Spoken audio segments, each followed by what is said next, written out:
வருக என தம்பதியர் இருவரும் மனப்பூர்வமாக வரவேற்கிறோம். அம்மா, இந்த கோயிலுக்கு நாங்கள் என்ன தவம் செய்தோமோ தெரியவில்லை. அம்மாவின் பாதங்கள் இந்த புண்ணிய பூமியிலே பட்டிருக்கிறது. மிக்க மகிழ்ச்சி அம்மா, மிக்க சந்தோஷம். மிகுந்த ஆனந்தத்துடன் பூரிப்புடனும் இருக்கிறோம். அம்மாவிற்கு கும்பாபிஷேகம் நடந்து இப்போ 1 வருஷம் ஆன சூழ்நிலையில் இன்னைக்கு மறுபடியும் அம்மாவுக்கு வருஷாபிஷேக விழா, அதாவது பர்த்டே, அம்மாவுக்கு பர்த்டே கொண்டாடுற மாதிரி. வருஷாபிஷேக விழான்றது யாரும் பண்ண மாட்டாங்க. கும்பாபிஷேகம் 12 வருஷத்துக்கு ஒரு முறை பண்ணுவாங்க. அம்மா அழகா பேசினாங்க.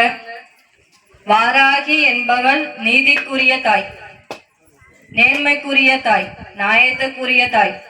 ஒரு தாய் ஒரு இடத்தில் குடிகொண்டு அந்த இடத்தில் போகிறா அப்படின்னாவே அவங்க கிட்ட உண்மை இருக்கும், நீதி இருக்கும், நேர்மை இருக்கும்.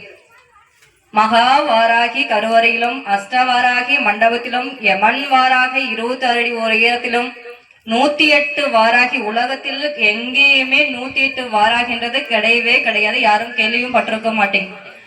அப்படியேப்பட்ட வாராகி அம்பாள் இந்த தர்மபுரி மாவட்டத்தில் பாலக்கோட்டில் மாதம்பட்டி எனும் கிராமத்தில் எங் மூலயமாகவும் எங்கள் கணவர் குருஜி மூலயமாகவும் இந்த ஆலயத்தில் வந்திருக்கிறாள் என்றால் நாங்களும் என் கணவரும் என் குழந்தைகளும் எவ்வளோ பாக்கியம் பண்ணியிருக்கிறோம் என்று நினைச்சு ரொம்ப சந்தோஷமா அது சொல்றதுக்கு வார்த்தையே இல்லை. அம்மா சொன்ன மாதிரி வாராகி நீதிமான், நீதிக்குரியவள், நியாயத்துக்குரியவள், தர்மத்துக்குரியவள். யாராவது ஏதாவது தப்பு பண்ணிட்டாங்க அப்படின்னா அவகிட்ட வந்து அம்மா இவங்க எனக்கு தப்பு பண்ணிட்டாங்கன்னு நீ அப்படி சொல்ல தேவையில்லை. எனக்கு இந்த கஷ்டம் நடந்திருக்கு, ஆனா இவங்கன்னு எனக்கு தெரியும். நான் அவங்க பேரை நான் சொல்றதுக்கு விரும்பல. ஆனா நீ பார்த்துப்பன்னு எனக்கு நம்பிக்கை இருக்கு. உன் பாதத்தை நான் புடிச்சுக்கிறேன்னு வந்து பாதத்தை புடிச்சிட்ட அப்படின்னா நிச்சயமா கண்டிப்பா என்ன பண்ண, உயிர் போற தருவாயில் கண்டிப்பாக காப்பாற்றக்கூடியவள் இந்த யமன் வாராகி அம்மன். யமனுக்கே அதிபதி யமன் வாராகி. அனைத்து விதமான தெய்வங்களும் அவளுக்குள் அடக்கும். விஷ்ணு பகவானும் அவளுக்குள் அடக்கும். காளியும் அவளே. அம்மா சொன்ன மாதிரி பிரத்யங்கராலும் அவளே. இந்த கோயிலை பொறுத்த வரைக்கும் வாக்கு சொல்ற கோயிலோ, இது பண்ணுமா அது பண்ணும் அப்படின்னு சொல்ற கோயிலோ கிடையாது.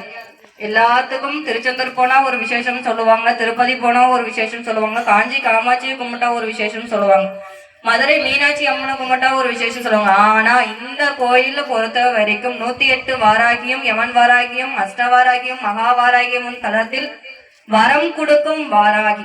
என்னது? வரம் கொடுக்கும் வாராகி. என்னமா வரம்? நம்ம அப்பெல்லாம் சினிமால தான் பார்த்திருக்கோம். வரம் அப்படியே நடக்கட்டும், அப்படியே நடக்கட்டும், அப்படியே நடக்கட்டும் வரம் கொடுக்குற மாதிரி. இந்த கோயில் அது நம்மளுக்கு திருமணம் ஆகலையா, அம்மாட்ட வந்து கேக்குறீங்களா, கண்டிப்பா நிச்சயமா திருமணம் நடக்கும். குழந்தை வர வேண்டுமா, 8 வருஷம் இல்ல 10 வருஷம் இல்லாத ரத்த குழந்தை சுகர் மில்லே பிறந்திருக்கு. கல்யாணம் ஆகலையா, நாகதோஷம் இருக்கா, செவ்வாதோஷம் இருக்கா, இந்த கோயில்லயே நிச்சயமா நடக்கும்.